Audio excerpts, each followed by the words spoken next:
Hello friends, today we are starting a new lecture about the cell membrane or the plasma membrane. We have previously studied that the human body is made of about 100 trillion cells which make different organs combined with each other, they make systems, and together they are running the functions of the whole human body. We previously studied that a cell is made of cell membrane, which is also known as plasma membrane, and inside the cell there is a nucleus and some cell organelles. Within the cell, some of the cell organelles are membranous. It means they are surrounded by a cell membrane or any type of membrane, or there are some organelles which are not surrounded by any membrane. As a whole, the cell is also surrounded by a membrane which is known as cell membrane or plasma membrane. The main organelles which are basically surrounded by membrane include a nucleus, endoplasmic reticulum, mitochondria, lysosomes, and Golgi bodies. These are the important organelles which are basically surrounded by membranes. There are also some organelles which are not surrounded by any membrane. Today in our lecture we will study the structure of cell membrane or plasma membrane and the different properties and the constituents of the plasma membrane. First of all, we will see that plasma membrane is basically made of different types of proteins, phospholipids, cholesterol, and carbohydrates. But the main important constituent of cell membranes are proteins and lipids, and most of them are phospholipids. Proteins make about 55% of the plasma membrane or the cell membrane. Phospholipids make about 25% of the plasma membrane. Cholesterol are present about in 13%, and some other lipids. Lipids are those substances which are not dissolvable in water, and they make about 4% of the plasma membrane. And carbohydrates are also present, and they are constitute about 3%. They are basically present in combination of proteins or lipids. So first of all, we will study the lipids, which will make phospholipids, which will make about 25% of the plasma membrane. We will see that the phospholipids within the plasma membrane, they basically are arranged in such a way that they make two layers. One layer is on one side of the cell, the inner side, which is facing the cytoplasm. We have expanded the plasma membrane of this portion in this way so that we can study it easily and in detail. So there are two layers of phospholipids which we have expanded. And they have two portions, two layers, and that's why it is also known as plasma bilayer, because they are making two layers, so it is bilayer. In the bilayer, the phospholipids have two important parts. One is the phosphate part. This is the phosphate part, the blue one, and the other is the fatty part, the red one. The phosphate part is basically facing the water. The phosphate part on one side is facing the water inside the cell or the intracellular water, and phosphates on the other side are facing water that is present outside the cell. So this portion is facing water present inside the cell, and the other portion is facing water present outside the cell. Between these two phosphate ends, there are fatty portions, and these fatty acids basically they are facing each other. Why they are facing each other?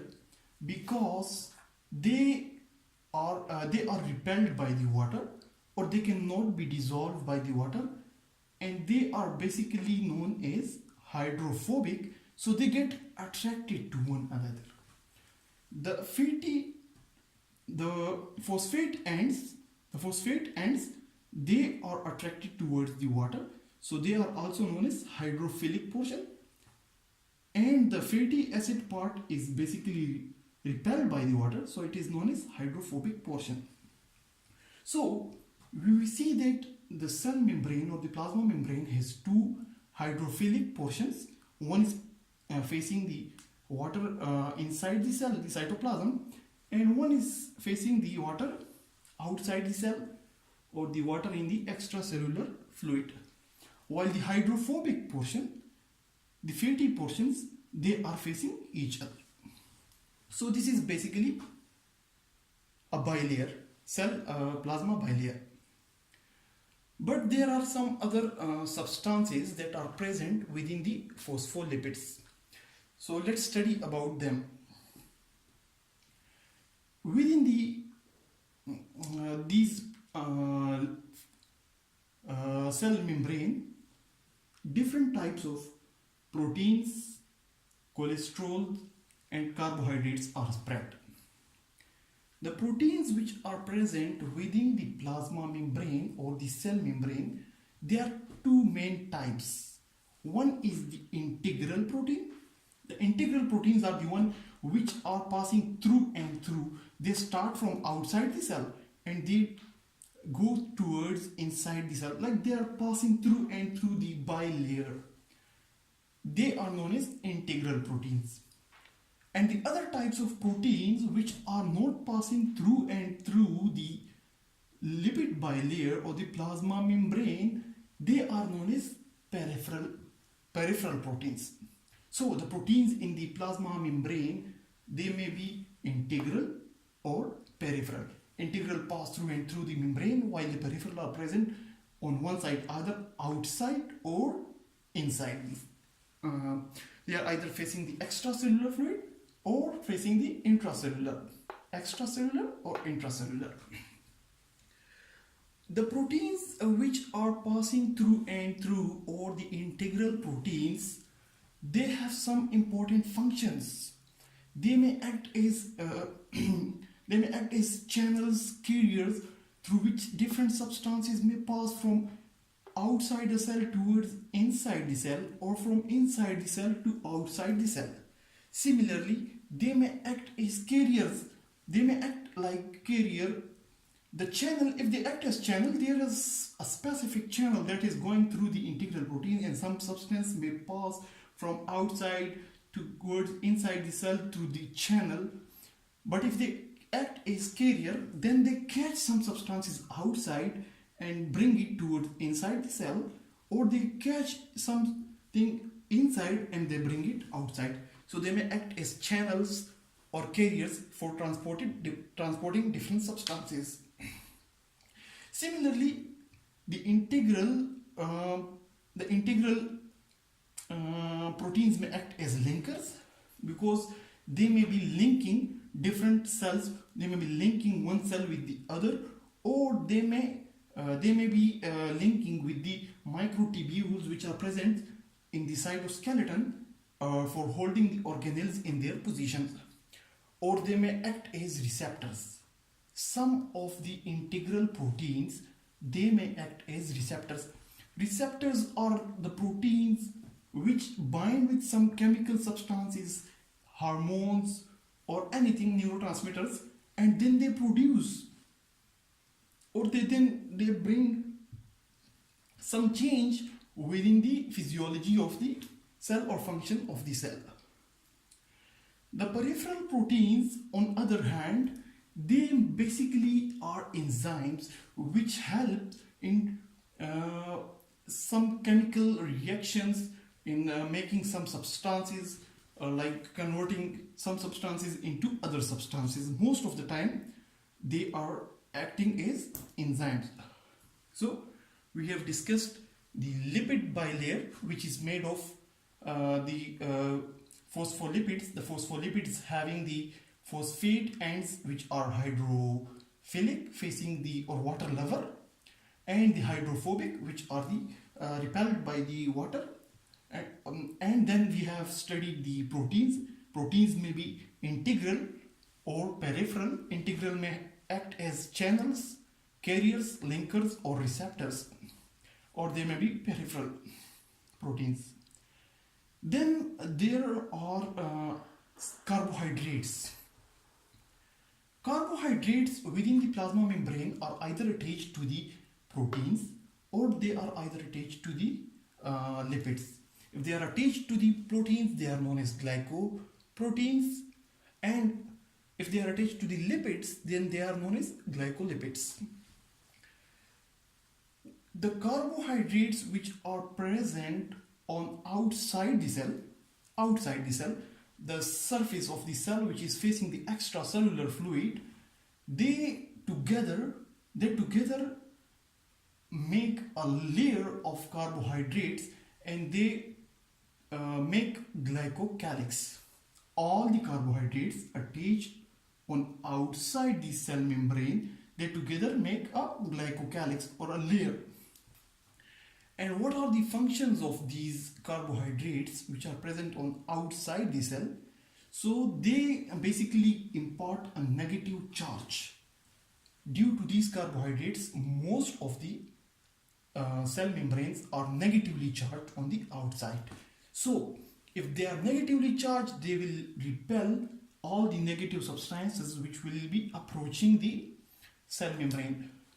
Similarly, they help in attachment of one cell to the other cell. If there is another cell in the neighborhood, in this area or here, for example here, then they will help in attachment of the cells. Similarly, carbohydrates may act as receptors. We discussed previously that integral proteins are acting like receptors. So these integral proteins may be acting as receptors themselves, or they may be acting like receptors with the help of these carbohydrates which are attached on outside the proteins. And similarly, the carbohydrates attached outside the plasma membrane, they help in immune reaction. They give immunity to different cells, and due to these carbohydrates, the white blood cells in the human body, they are able to recognize the cells. If an organ from another human being is transplanted, then the white blood cells basically may attack those transplanted or donated organs by recognizing the carbohydrates. There are a lot of other proteins, molecules which help in recognition of the organs which is transplanted, but carbohydrates are also important in those reactions. So, to discuss it again or summarize it, the carbohydrates which are present on outside the cell help in negative charge, helps in attachment, they act as receptors and help in immune reactions or recognition of the cell by the white blood cells. Then we have cholesterol.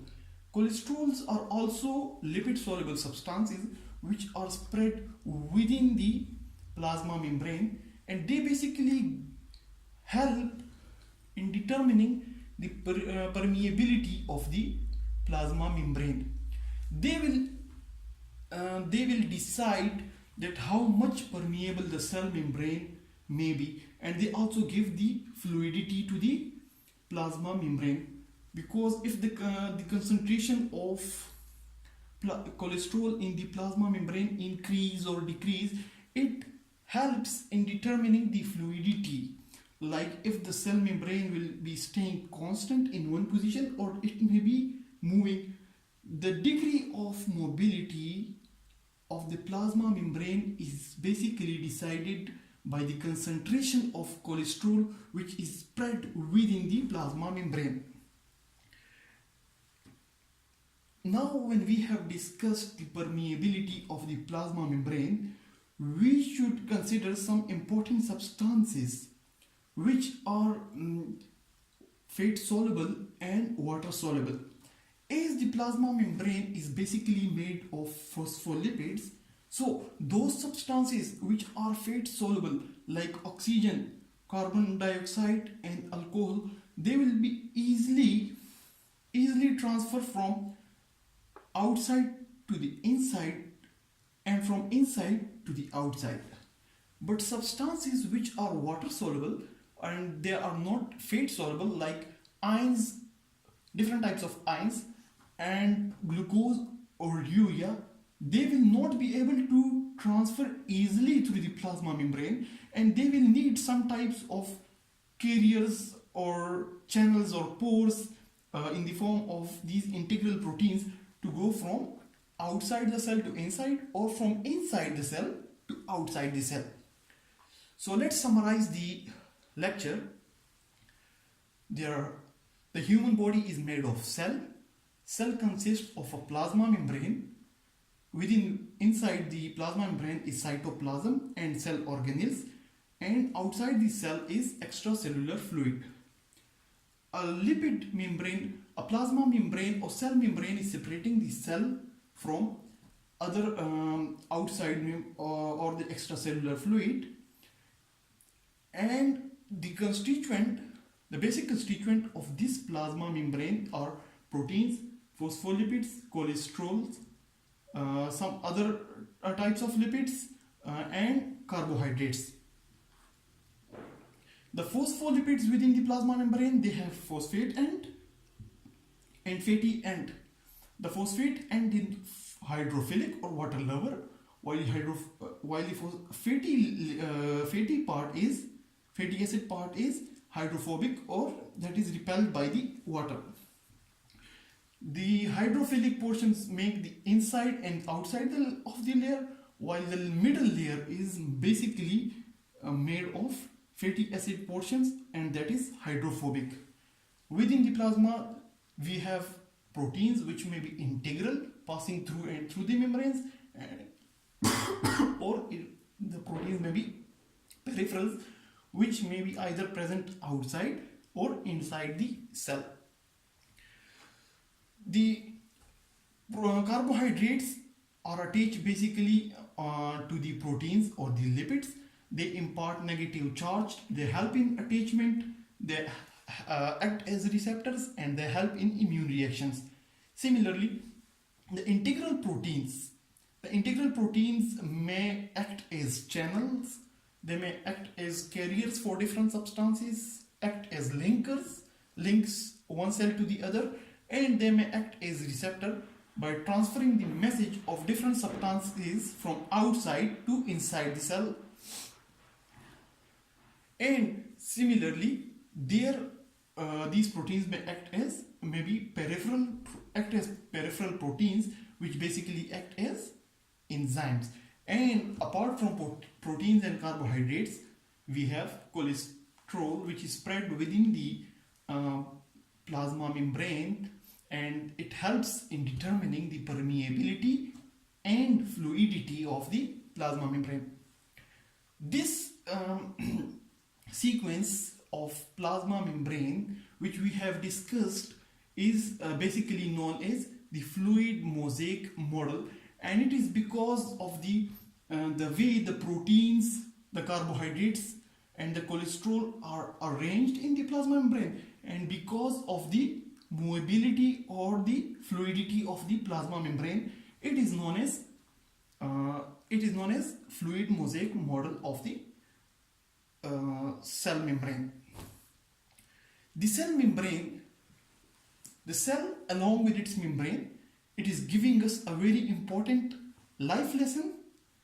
In order to survive, we need a membrane, we need different substances for energy, or we need some stores, and in order to live a good and beautiful life, we should not be allowing everyone to enter our personal circle, and we should only allow special people to enter our life at specific timing and specific areas, and they may also be allowed to leave at their will. Hope you have enjoyed the video. Thanks a lot.